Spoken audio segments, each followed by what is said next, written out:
is Abraham Lincoln and his Delaware Plan for Emancipation.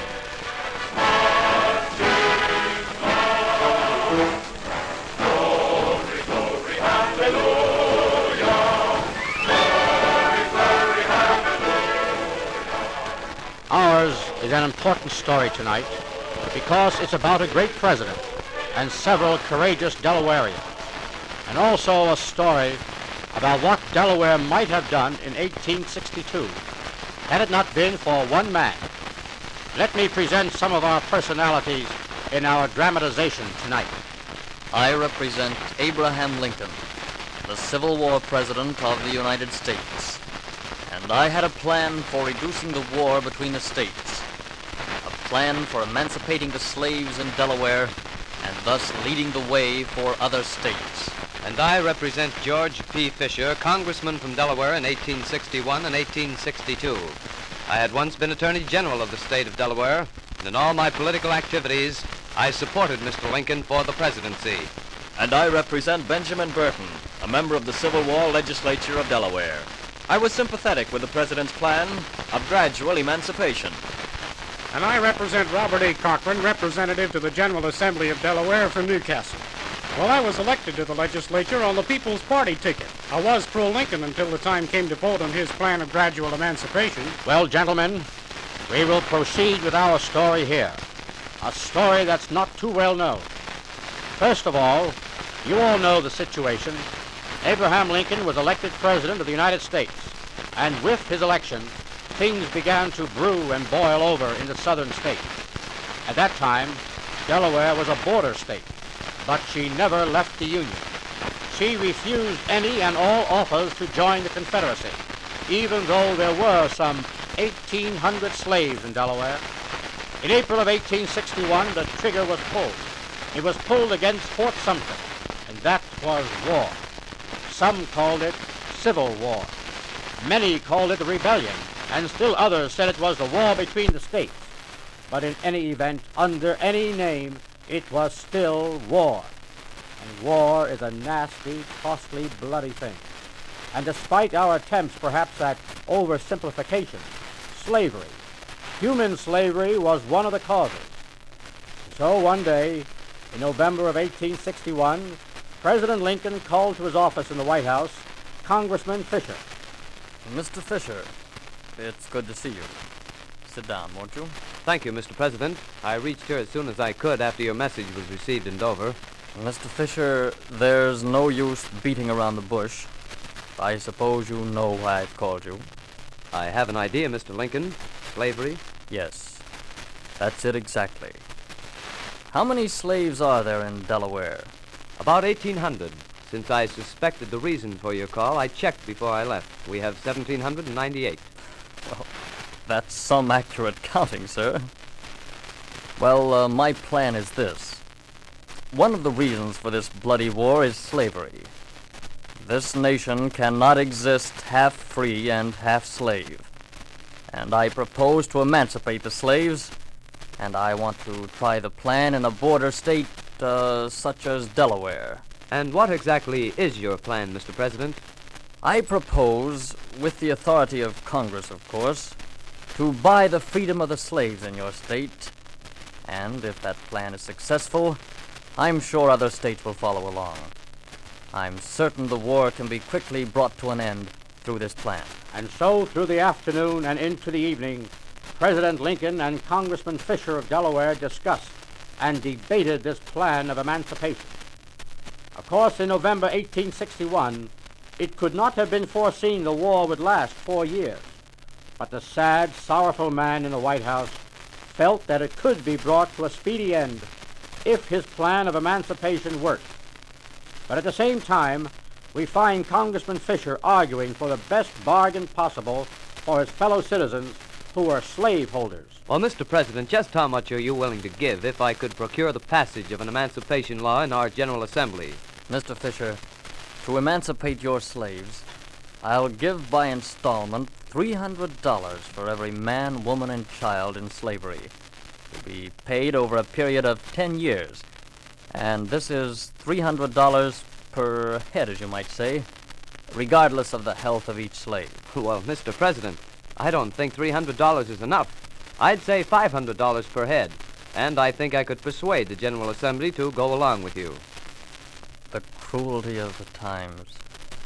Two men, you and I, bargaining, haggling over the price of human beings. I appreciate your viewpoints, Mr. Lincoln, but after all... I realize your viewpoints too, Mr. Fisher, and the viewpoints of men who think nothing at all of enslaving other human beings. Well, coming back to this haggling, you're striking a good bargain, sir. I'll go along with your price. $500 per head. And so the President and Congressman Fisher settled their haggling and got down to the business of drafting laws for the emancipation of the slaves. And finally, Mr. Fisher came up with a proposal that he was to present to the General Assembly, because first it needed ratification in Delaware. All right, Mr. President, here is the general idea of the plan I'll present to the state legislature. All slaves over 35 years of age will be emancipated at once, and the remainder within 10 years. All younger slaves and those born of slave parents will be held as apprentices until they are 21. In the meantime, as you say, Congress will pass an appropriation bill of $900,000 in 6% United States bonds, to be paid by the Treasurer in 10 equal installments. Is that correct, sir? Yes, and Mr. Fisher, if we can get this plan started in Delaware, I have no fear but that all the other border states will accept it. In my opinion, sir, this is the cheapest and the most humane way of ending the war and saving lives. God help you on your mission. And Mr. Fisher returned to the state of Delaware on his mission of mercy and humanity. The first thing he did was to gather about him some of the leading slaveholders of the state. He held a caucus and discussed the proposition. Well, gentlemen, are there any comments on Mr. Lincoln's plan? Mr. Fisher, Yes, Mr. Burton? I've given your plan thorough consideration. As you know, I am one of the largest slaveholders in Delaware, a slaveholder through inheritance, and I am also a Republican. But what I want to know is, if the Delaware legislature should pass this proposed bill, can Mr. Lincoln deliver his side of the bargain through Congress? That's what I want to know. Well, Mr. Burton, I think if you were to ask the President that, he'd say it was up to us to tend to our end of the swingle tree, and he'll tend to his. Anyway, Mr. Burton, I've been informed that the President has polled Congress. He can swing his bargain, and now it's up to us. Well, I'm with you, sir. Myself and all my friends, and of course, all our influence. Thank you, Mr. Burton. And now here's what we must do. But we must do it secretly and quickly. We must find out our strength in the General Assembly before we attempt to introduce the bill. But the best laid plans of mice and men often come to naught. The plan leaked out, and one day there appeared in the public press a letter signed by INF, and it took the Lincoln men and the Emancipation group to task for secrecy, and the writer bellowed out through the press. As for me, I've always been considered an abolitionist. Well, it was a mistake. I never was one, and I am against this plan. Opposition grew and grew. There were some who feared a return of the John Brown incident. There were some who supported Lincoln, but What's going to happen to the slaves after they're free? What'll a Negro do with his freedom? That's what I want to know. We might as well lick the Confederacy once and for all anyway. in the meantime, the war continued to drag on. But no one could tell that it would still be going on in 1862 and 1863 and 1864. No one could foresee the horrible Reconstruction days, the devastation of the South. Now that the plan was in the open, there was debate in every corner store and in the newspapers. One paper, the Journal in Wilmington, wrote, If Delaware is ever to be rid of the curse of slavery upon any principle of equity and fairness, now is the time, and this proposed bill for emancipation proposes the plan by which it can be done with popular approval. and then there was a Delaware Gazette which said, This is a nefarious attempt to deprive men of their property. This plan is unconstitutional. This abolition business has gone too far. There are free Negroes enough in the state. Back and forth the argument raged, but all through it, Congressman Fisher and Mr. Burton worked for its cause. They contacted each and every man in the General Assembly, which was predominantly Democratic in those days, and hence anti-Lincoln. And finally, Mr. Fisher was able to report. Here is the last count, Mr. Burton. We have enough votes in the House and just enough in the Senate. We haven't a vote to spare, not one single vote. Enough Democrats have come over to our side, thank heavens. And then came the vital day. Oddly enough, it was February 11th, 1862, 85 years ago today, that the bill was ready for presentation to the General Assembly, the day before Mr. Lincoln's birthday. And the title of the proposed bill read, An act for the gradual emancipation of slaves in the state of Delaware with just compensation to their owners. And everything was set. Delaware was about to lead the way, the first state in the Union to undertake a gradual emancipation of slaves, the state that by its action might have shortened the Civil War, but something happened. Well, Mr. Fisher, it's this way. You see, I'm just one of Mr. Cochran, you were elected to the General Assembly on the People's Party. Well, yes, Mr. Fisher, but can't you Don't see... butt me, Mr. Cochran. And you know your position in the House of Representatives is to support the government and Mr. Lincoln.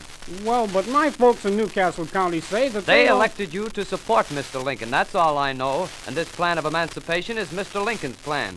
Can't you see that, man? Well, yes, Mr. Fisher, but on the other hand... On the other hand, Mr. Cochran, Delaware depends on you. We have sufficient votes in the Senate. In the House of Representatives, we have 11 votes for and 10 votes against. If you stick with us, we'll win. We'll win, man. Can't you understand that? Well, I'm not voting for your plan, Mr. Fisher. You mean you'll go back on your own word, on your party? That's what I'm saying. Your one vote will defeat this plan, Cochran. I ain't voting your way, Mr. Fisher, and that's final. And it was final. The Senate of Delaware, including Democrats, was ready to vote 5-4 for the plan. The House of Representatives was ready to vote for the plan 11-10 until Representative Robert A. Cochran of Newcastle County changed his vote, and nothing could persuade him otherwise.